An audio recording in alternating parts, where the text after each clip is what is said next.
اللہ تبارک و تعالیٰ نے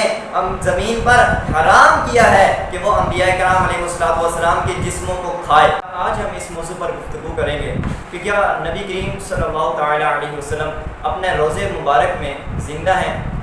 تو اس کے بعد سب سے پہلے ہم قرآن مجید سے ثبوت لیتے ہیں، اس کے بعد حضور نبی کریم صلی اللہ تعالیٰ علیہ وسلم نے اس کے بارے میں خود کیا ارشاد فرمایا، اس کے بارے میں پھر آپ سیکھیں گے۔ سب سے پہلے اللہ تبارک و تعالیٰ قرآن مجید میں ارشاد فرماتا ہے، سورہ آل عمران کی آیت مبارکہ ہے، اللہ تبارک و تعالیٰ ارشاد فرماتا ہے وَلَا تَحْسَبَنَّ الَّذِينَ قُتِلُوا فِي سَبِيلِ اللَّهِ أَمْوَاتًا بَلْ أَحْيَاءٌ عِندَ رَبِّهِمْ يُرْزَقُونَ وَلَا تَحْسَبَنَّ الَّذِينَ قُتِلُوا،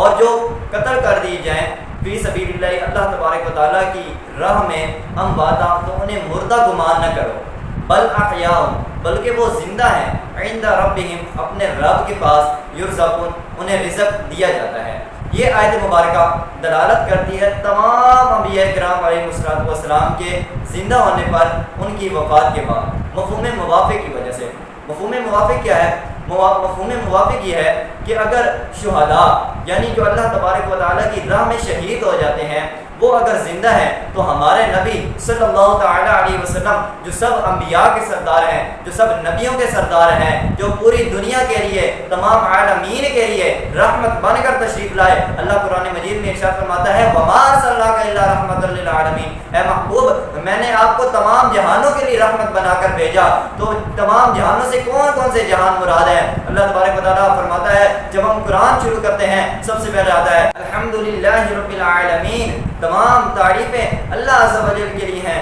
جو تمام جہانوں کا رب ہے، یعنی اللہ تبارک و تعالیٰ تمام جہانوں کا رب ہے۔ تو اللہ تبارک و تعالیٰ نے کیا فرمایا وَمَا أَرْسَلْنَاكَ إِلَّا رَحْمَةً لِّلْعَالَمِينَ، یعنی محبوب میں نے آپ کو تمام جہانوں کے لیے رحمت بنا کر بھیجا۔ تو اس سے یہ ثابت ہوتا ہے کہ جن جن چیزوں پر اللہ تبارک و تعالیٰ کا رب ہونا ثابت ہے، ان چیزوں پر میرے مصطفیٰ صلی اللہ تعالیٰ علیہ وسلم کا رحمت بن کر تشریف لانا ثابت ہے۔ اور کیوں نہ ہو کہ حضور صلی اللہ علیہ وسلم تمام دنیا پر رحمت بن کر تشریف لائے اور تمام انبیاء کے سردار ہیں، خاتم النبیین ہیں۔ اگر ایک شہید کا رتبہ یہ ہے کہ وہ اپنی قبر میں زندہ ہے، اسے رزق دیا جاتا ہے، تو بتائیے کہ نبی کریم صلی اللہ علیہ وسلم جو تمام جہانوں کے لیے رحمت بن کر تشریف لائے، ان کا مقام و مرتبہ کیا ہوگا، ان کی عظمت و شان کیا ہوگی؟ ان کی عظمت و شان کا اسی بات سے آپ اندازہ لگا دیجئے کہ اگر ایک شہید زندہ ہے تو نبی کس قدر شانوں کے ساتھ زندہ ہوگا۔ ایک اور حدیث مبارکہ ہے، اللہ تبارک و تعالیٰ کے آخری نبی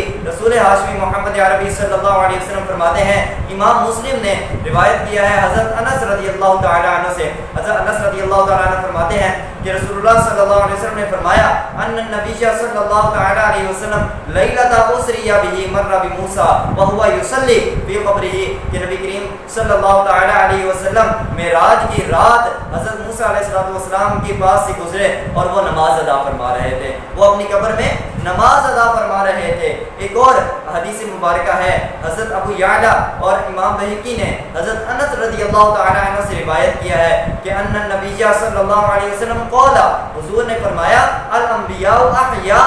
فی قبورہم یصلون، کہ انبیاء کرام علیہ السلام اپنی قبروں میں زندہ ہوتے ہیں اور وہ نماز ادا فرماتے ہیں۔ ایک اور حدیث پاک ہے کہ ابو داؤد اور امام بہقی نے یہ فرماتے ہیں کہ یہ روایت کرتے ہیں رسول اللہ صلی اللہ تعالیٰ علیہ وسلم سے کہ رسول اللہ صلی اللہ علیہ وسلم نے فرمایا ان اللہ حرم علی الارض ان تأکل اجساد الانبیاء، کہ اللہ تبارک و تعالیٰ نے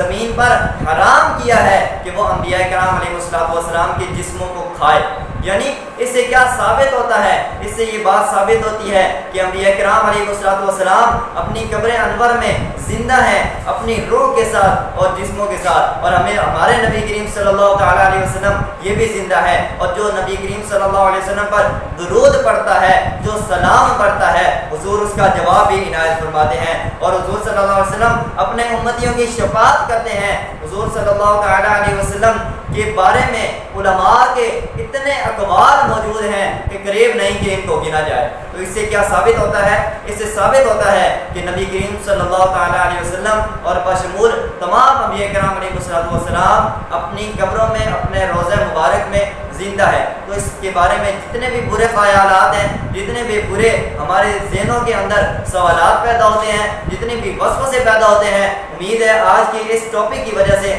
آپ کے تمام سوالات ختم ہو جائیں گے. کیونکہ میں نے آپ کو ایک قرآن مجید کی آیت مبارکہ پیش کی, اس کی وضاحت کی, اس کے بعد 3 احادیث مبارکہ انبیاء کرام علیہ السلام کے اپنے قبروں میں زندہ ہونے کی 3 احادیث میں نے آپ کے سامنے ذکر کی ہیں. اللہ تبارک و تعالی ہمیں درست عقائد سیکھنے اور